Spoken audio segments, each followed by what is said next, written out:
Good morning, students. Today we will cover the next part of chapter 5, that is changes in pastoralist life due to colonial rule. मतलब British काल में खास रूप से जो है ये जो चरवाहा समुदाय के लोग हैं इनके लाइफ में क्या क्या चेंजेज आए, आपको इन्हीं सारी बातों के बारे में पढ़ना है। तो ध्यान दीजिए, ये सारे जो मेन पॉइंट है मैं आपको कवर कर रहा हूँ, ठीक है। सो आप जरा इसको समझ लीजिए एक बार तो अच्छा रहेगा। कह रहा है under colonial rule the life of pastoralist changed completely. कह रहा है कि अंग्रेज़ों के शासनकाल में ये जो चरवाहा समुदाय के लोग हैं इनका जीवन पूरी तरह से बदल गया भाई। तो क्या हुआ कि बदल गया? कह रहा है their grazing ground become less, their movement were regulated. तो कह रहा है कि भैया ये लोग जितनी ज़मीन पे पहले चराते थे, मतलब जितना ये पहले घूम पाते थे, है ना, उनका घूमना कम हो गया और इनकी जो है जो जमीन मतलब कि चराने की जगह है वो भी कम हो गई।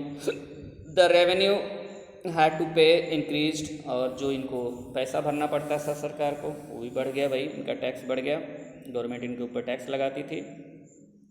There trade and craft and agriculture produce decline. और कह रहा है जो भी ये मतलब कि व्यापार करते थे, जो भी कुछ बनाते थे जो है ना, और जो भी कुछ ये खेती बाड़ी भी करते थे, तो भाई इन सारी चीज़ों में जो है डिक्रीज हो गया, मतलब कि कम हो गई चीज़ें, ठीक है। अब आपको ये जो है थोड़ा ये जो है पढ़ लीजिए, ठीक है। तो कह रहा है कि हाउ, तो अब ये जो है क्वेश्चन आंसर है, समझिए। तो कह रहा है कि कैसे ऐसा हो गया भाई, है ना, ये सब दिक्कतें क्यों हो गई। अगर आपसे पूछा जाएगा तो आप क्या क्या लिखेंगे, तो ये पॉइंट वाइज है, ज़रा देख लीजिए।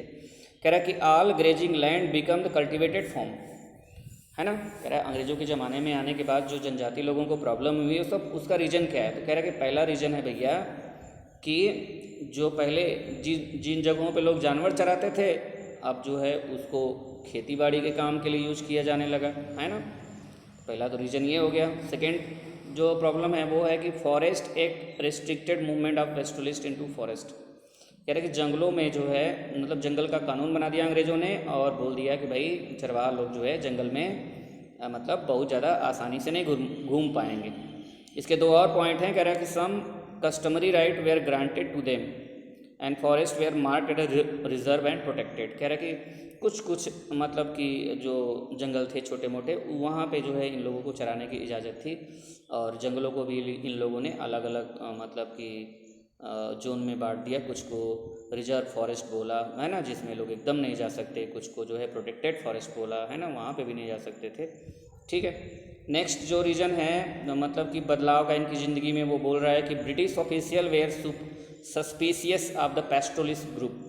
तो कह रहा है कि जो अंग्रेज़ अधिकारी थे वो लोग जो है मतलब कि चरवाहों को लेके बड़े मतलब कि शक में रहते थे कि भाई ये लोग जो है आज यहाँ रहते हैं, कल को यहाँ रहते हैं, तो कुछ भी ये कर सकते हैं, और ऊपर से ये टैक्स नहीं भरेंगे, है ना, एक जगह तो रहते नहीं है तो टैक्स कहाँ से देंगे। कह रहा है कि criminal act was passed in 1871।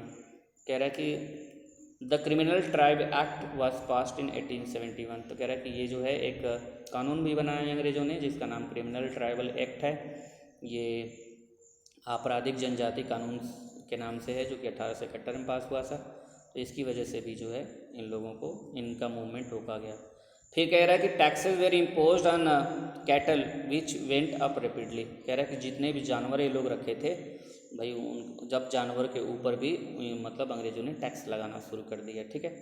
तो ये तो कारण थे। अब जो है आप प्रभाव पड़ेंगे, तो मतलब कि जो जनजाति समुदाय के लोग थे उनके जीवन पे क्या प्रभाव पड़ा इन सारे नियमों कानूनों का। तो कह रहा है कि natural restoration of pastoral group stopped.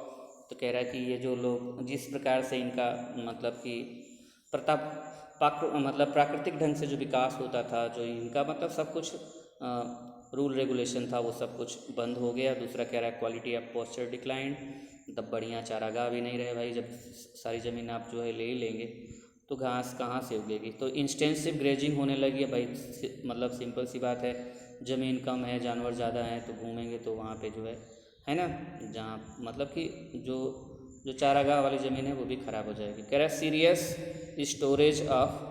Serious shortage of posture. कह रहा है कि भाई कमी होने लगी, है ना, चरवा मतलब कि जो चारागाह है जहाँ पे जानवर चरेंगे, अब वो ज़मीन बचेगी नहीं, तो भाई चारागाह की कमी हो ही जाएगी ना। कह रहा है कि फिर जो है कह रहा है कि cattle field dead due to scarcity of fodder. कह रहा है कि बहुत सारे जानवर जो है मतलब कि जो खाने पीने की उनकी चीज़ है ना, जो चारा है उसकी कमी की वजह से वो मरने भी लगे। नेक्स्ट हम आपको बताएंगे वो है जो है कॉपिंग विद द चेंजेस। तो कह रहा है कि कैसे जो है मतलब इस जनजाति समुदाय के लोगों ने इन सारे बदलावों से जो है वो कोप किया, है ना। कॉपिंग किया तो मतलब कॉपिंग मतलब यहाँ पे कॉपी करना नहीं है, बल्कि क्या किया, कैसे जो है उसको हैंडल किया, कैसे लड़ा, कैसे उस समस्या को झेला एक्चुअली, है ना। तो इस कुछ पॉइंट हैं, ज़रा देख लीजिए। कह रहा है कि some reduce the number of cattle in their hertz.